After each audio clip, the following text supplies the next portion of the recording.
Et bonjour et bonsoir à tous et à toutes. Ici Raphaël, j'espère que vous vous portez bien, j'espère que vous allez bien. Nouvelle vidéo pour le débrief d'OL OGC Nice. Alors pour une fois, je n'étais pas au stade et de mon plein gré, je ne suis pas allé en 2 ans 2 fois au stade. Voilà, je n'ai pas pu aujourd'hui. Et 2 fois où je ne suis pas allé au stade, 2 fois c'était des matchs où il y avait plein de buts pour l'OL. Donc comment vous dire que je pense être le putain de chat noir de ce stade et des bad guns, parce que vraiment honnêtement, chaque fois que je n'y vais pas, il y a des buts. Bon, mis à part ça, comme d'habitude, n'hésitez pas à liker, à vous abonner et à partager le contenu si cela vous plaît. N'hésitez pas non plus à venir sur les réseaux, donc Twitter. Et puis on va direct commencer au niveau individuel le match et ensuite collectif comme d'habitude. Alors, quoique non, quoique on va commencer collectivement parce que j'ai un truc à dire. Si cette OGC Nice ne serait pas autant affaibli, je pense, et je le dis honnêtement, on aurait fait match nul, on aurait perdu le match. Parce que honnêtement, il y a eu beaucoup d'erreurs techniques de leur côté, nous aussi énormément de notre côté. Et je pense vraiment que avec des titulaires et je pense une équipe beaucoup plus stable chez eux, on aurait vraiment eu beaucoup plus de mal. Là, c'était plutôt le 4-1 est plutôt flatteur. Honnêtement, je trouve. Donc, on parlera aussi de l'arbitrage, parce qu'il y a des choses à redire. Évidemment, c'est un peu toujours la même rengaine avec les arbitres, parce que c'est très mal arbitré. Encore une fois, il y a un penalty oublié pour le GC Nice, pour une fois que c'est pas nous. Pour une fois que c'est dans notre sens que ça va. Sur cette année, c'est peut-être le premier match où ça va dans notre sens, niveau arbitrage. Donc, bon, mais ça me fait quand même chier de voir ça encore avoir bon un match d'arbitre encore plutôt exécrable. Bon, voilà, bref, mis à part ça, à part ça que je voulais dire, on va faire point par point. Lucas Pieric, je trouve, a fait un match plutôt bon, il a fait des bonnes relances, peut-être trop de relances longues, parce que le GC Nice jouait bien, faisait un bon pressing, récupérait beaucoup de ballons, même s'ils ont, on voit sur la courbe, pas eu tant que ça la main sur le match. Honnêtement, il y a une première période.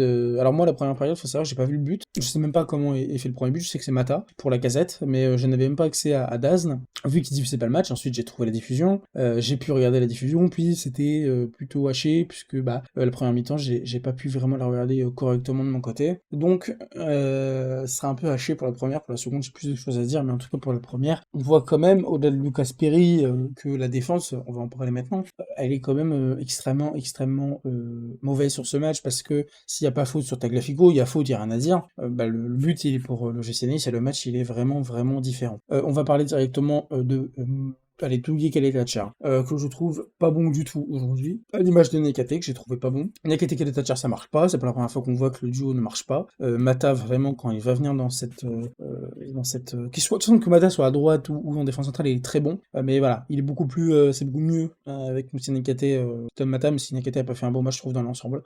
Mais pour Dougie et Nekate, je trouve que c'est vraiment un match mauvais. Des relances en veux-tu en voilà qui sont complètement catastrophiques.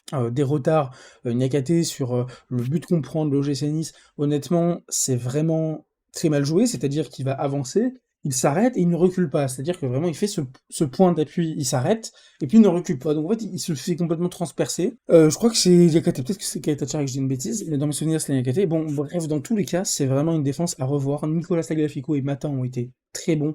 Mata toujours dans le même registre, très bon dos au jeu, très bon pour relancer, très bon pour gagner du temps. Voilà, dans les passes c'est vraiment propre. Il est devant, il est derrière dans les centres, c'est vraiment exceptionnel. Et Nicolas Tagliafico c'est pareil, voilà, c'est pareil, c'est la grinta, c'est vraiment on lâche pas, on lâche jamais. Il a peut-être certains défauts que par exemple Mata n'a pas. Je trouve que par exemple Clinton Mata est beaucoup plus utile devant, il s'est beaucoup mieux centré. Je trouve que souvent même dos au jeu il est meilleur. Mais là où Tagliafico va pour moi égaliser tout ça, ça va être dans sa grinta, dans son envie, dans son mental. Et honnêtement, c'est vraiment un très bon joueur aujourd'hui. Honnêtement, j'ai rien à dire sur Clinton Mata et Tagliafico, ça a été un très bon match. Je vois que statistiquement, Mata ne prend pas une très bonne note, mais honnêtement, c'est vraiment un bon match. Ensuite, je vais parler de Nemanja Matic. Matic que j'ai trouvé vraiment en métronome, comme d'habitude quand il fait ça, honnêtement, je vois peu de choses à lui reprocher. C'est vraiment haut niveau, du haut niveau Matic quand il est comme ça. D'ailleurs, petite parenthèse, j'aurais peut-être préféré le voir sortir à la place de Coco. Après, il y a peut-être aussi des impératifs qu'on ne connaît pas, c'est-à-dire peut-être que Coco, on veut le conserver un petit peu. Voilà, Matic, tenir 90 minutes, c'est fort aussi. Et donc bravo à lui parce qu'il a fait un match de bout en bout qui est plutôt propre. Voilà. Ensuite je vais parler de Veretout. Et pour une fois ce n'est pas Gaspard le fantôme. J'ai vraiment trouvé un match très bon de Jordan Veretout, une reprise de volée magnifique, vraiment un très beau but, vraiment toute en pureté, parce qu'il fallait la reprendre, il fallait la placer là où il l'a placée. Et puis après, il nous a fait un match vraiment très très bon. Je pense que ce but l'a mis beaucoup en confiance dans la globalité de ce match. Et il nous a fait vraiment un bon match. Donc honnêtement, bravo à lui, parce que ça fait plaisir de le voir comme ça. S'il peut être au niveau comme ça, en moins 2 matchs sur 3, je dis pas non, parce que c'est le premier vraiment bon match qu'on peut ressortir de Verretou, donc ça fait vraiment plaisir. Ensuite, Corentin Tolisso, c'est merveilleux. Moi, j'ai entendu Daniel Riolo parler de lui et demander mais qui il y a d'autre en équipe de France comparé à Tolisso qui est meilleur. Il y en a peu. Il y en a peu. Pour moi, il y a Tchouaméni et Camavinga, peut-être, hein, même si Tchouaméni, c'est quand même moins bon. Camavinga est vraiment bon. Et Tolisso, pour moi, enfin désolé, quand je compare Guendouzi à Tolisso, je ne vois pas ce que Tolisso a envie à Guendouzi, je le dis honnêtement. Là, Tolisso nous a fait un match merveilleux, somptueux, dans la continuité tout simplement. Il a fait pas, ça fait très longtemps qu'il n'a pas fait un mauvais match. C'est ça qui est surtout très fort, c'est d'être autant propre match par match et d'être autant constant match par match. Vraiment, il nous a mis une barre ou un poteau sur un tir merveilleux, somptueux. Si ça rentre, ça me fait penser un peu à des tirs à la Karim Benzema en EDF, un petit peu ces buts de côté j'aime bien dire chaloupé, j'aime bien ce terme, mais vraiment tout vers la lucarne, tout en beauté, c'est beau, y a rien à dire, malheureusement, c'est à ça de passer, mais vraiment un match merveilleux. Ensuite, je vais parler de Saïd Benrahma, que j'ai trouvé vraiment bon pendant 45 minutes, ça fait plaisir de voir Saïd comme ça. Alors, il a fait peu de retours défensifs quand même, c'est là où je vais vraiment mettre un gros bémol par rapport à Malik Fofana, qui lui, même si je trouve dans le contenu, ça a été peut-être un petit peu moins flamboyant, a été défensivement irréprochable, qui est beaucoup revenu. Donc ouais, ça me fait vraiment plaisir de voir Saïd comme ça, c'est bien. Alors je crois qu'il était blessé, c'est pour ça qu'il sort à la place de Ryan. On parlera d'ailleurs de Ryan après, puisqu'il a quand même fait une mi-temps entière. Donc oui, Saïd, bonne mi-temps. J'ai pas grand-chose à dire, honnêtement. Les buts sont tous beaux.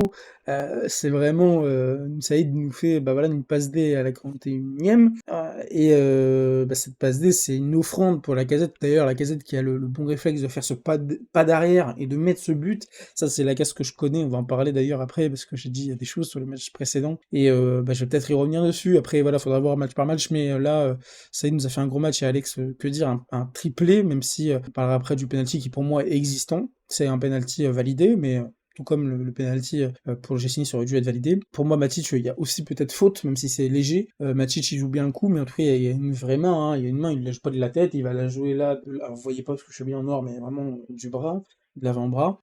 Donc oui, il y a penalty, et il nous met un beau triplé. Alors, j'ai pas vu le premier but, donc je pourrais pas vous dire. Mais même à un moment, il met une tête, alors s'il la met un tout petit peu plus à gauche, elle rentre.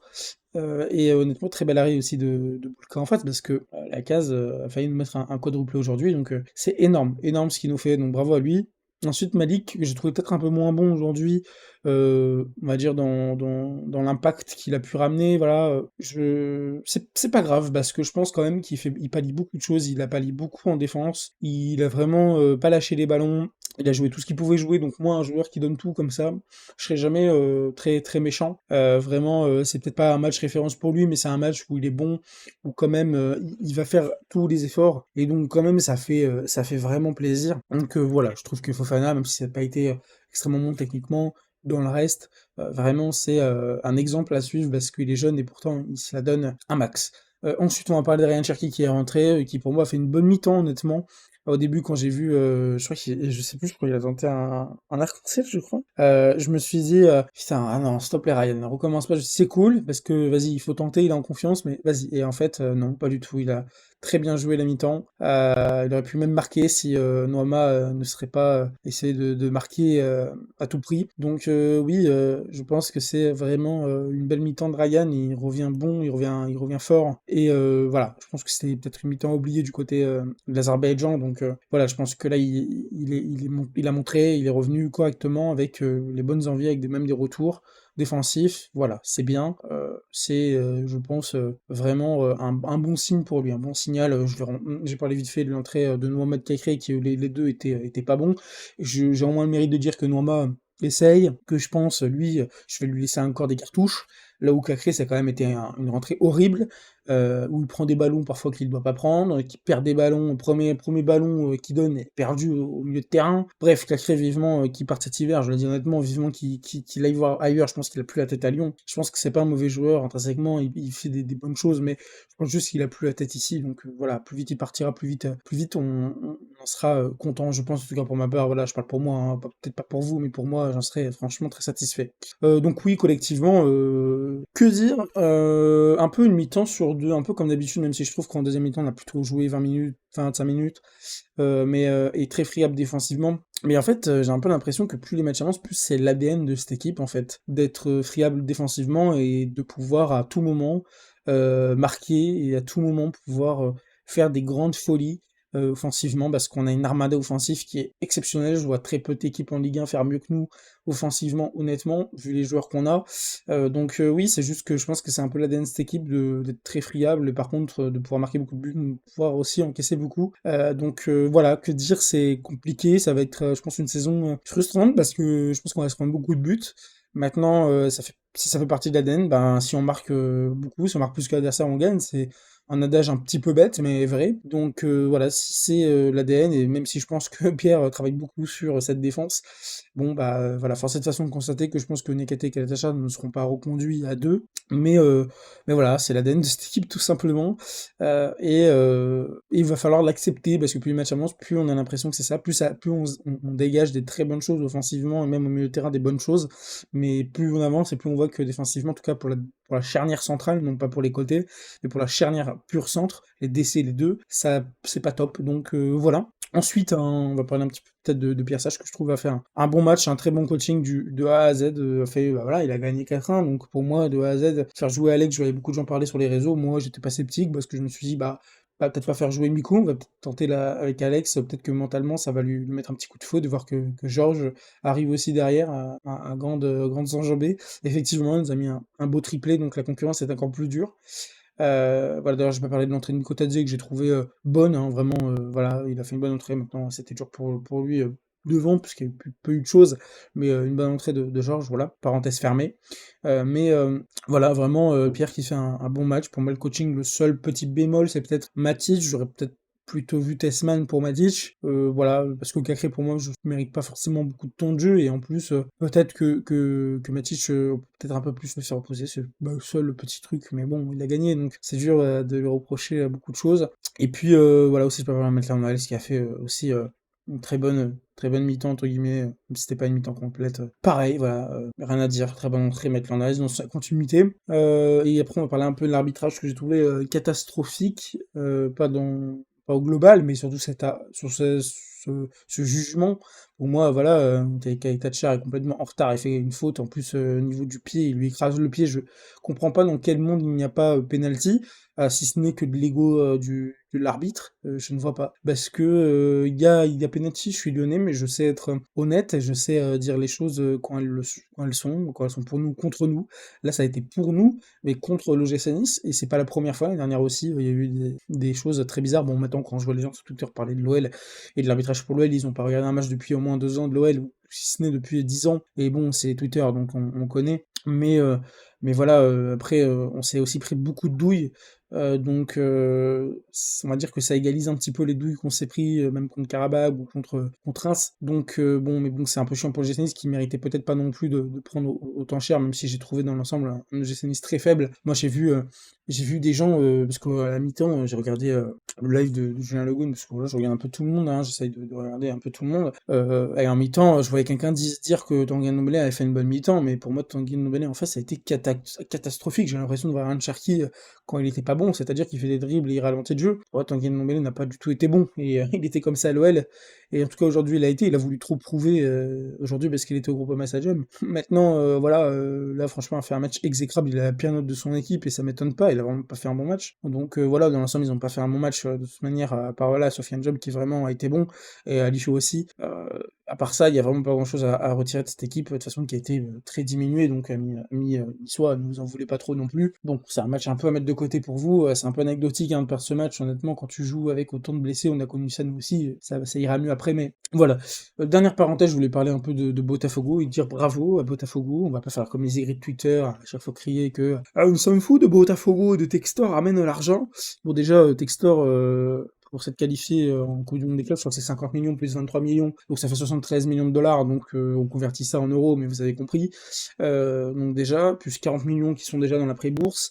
Bon, vous inquiétez pas, je pense qu'on est plutôt bien, l'argent va rentrer, et bravo à Botafogo, parce qu'ils ont fait un... J'ai regardé les highlights, parce que j'ai pas pu, j'étais au bar hier soir, donc j'ai pas pu regarder le match, mais j'ai vu dans l'ensemble que c'était un match plutôt bon, même si c'était à 10, pendant parce que tout le match, 88 minutes à 10. Donc voilà, bravo à eux. Et puis sur ce, je pense qu'on va se laisser sur ce petit débrief qui, ma foi, fait plaisir. Voilà, un Alexandre qui montre l'exemple, un Alexandre qui ouvre la voie aux autres et qui simplement ramène les troupes à la victoire en Ligue 1 et ça fait plaisir. Bref, sur ce, on se retrouve pour le prochain match qui, je crois, est contre l'Eintracht Francfort, je crois, si je ne m'abuse. Non, c'est contre Angers, samedi prochain, pas de match d'Europa League. Donc contre Angers, bon bah écoutez, on se retrouvera donc en débrief après ce match samedi prochain. Ciao tout le monde et puis merci beaucoup pour votre soutien. Ciao.